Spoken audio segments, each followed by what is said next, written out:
நல்லவராயிருக்கிறார். ஆமோதிக்கிறீர்களா? So இந்த மனுஷனிடத்தில் இந்த 3 காரியம். ஒன்று சொல்லுங்க. நம்பர் 1, முதலாவது, அற்புதம் நடக்கிறதுக்கு உள்ளே என்ன பண்ணினாரு? விசுவாசித்தார். அற்புதம் இன்னும் ஆரம்பிக்கல, ஆனா மேல் வஸ்திரத்தை அவர் என்ன பண்ணாராமா? ஆமென். மேல் வஸ்திரத்தை உதறி போட்டுட்டு கர்த்தரிடத்துல போனார். நம்பர் 2, இரண்டாவதாக என்ன பண்ணார் அப்படின்னு சொன்னா, அவங்க என்னதான் அடக்கினாலும், அவங்க என்னதான் தடுத்து நிறுத்தினாலும், வேதம் சொல்லுது எப்படி கூப்பிட்டாராமா? சொல்லுங்க. சத்தமாய் கூப்பிட்டான். ஏன்னா அற்புதம் எனக்கு கிடைக்க போகிறது. நான் சத்தமாய் கூப்பிட்டான். நம்பர் 3, மூன்றாவது அவனுக்குள்ள இருந்த பெரிய விஷயம் என்னன்னா, அவனுக்கு கர்த்தர் கொடுத்த இந்த ஒன்றை தவிர வேற எல்லாத்திற்காகவும் ஆண்டவருக்கு அவன் என்னவா இருந்தான்னா, உண்மையா இருந்தான். உண்மை எதற்குமே தன்னுடைய குருட ஒரு காரணம் காமிச்சு அவன் அமைதியா உட்காரல, எல்லாத்தையும் செய்தான். கர்த்தர் அவனை ஆசீர்வதித்தார்.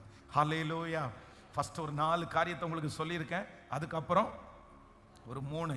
இந்த சம்பவத்தை எடுத்தாலே உங்களுக்கு ஞாபகம் வரணும். 4 ஆசீர்வாதமும் 4 அந்த மனுஷன் செஞ்சதும் உங்களுக்கு ஞாபகம் வரணும். கையை உயர்த்தி ஒரு ஹல்லேலூயா. ஸோ அப்படியே எழும்பி நிற்கலாமா?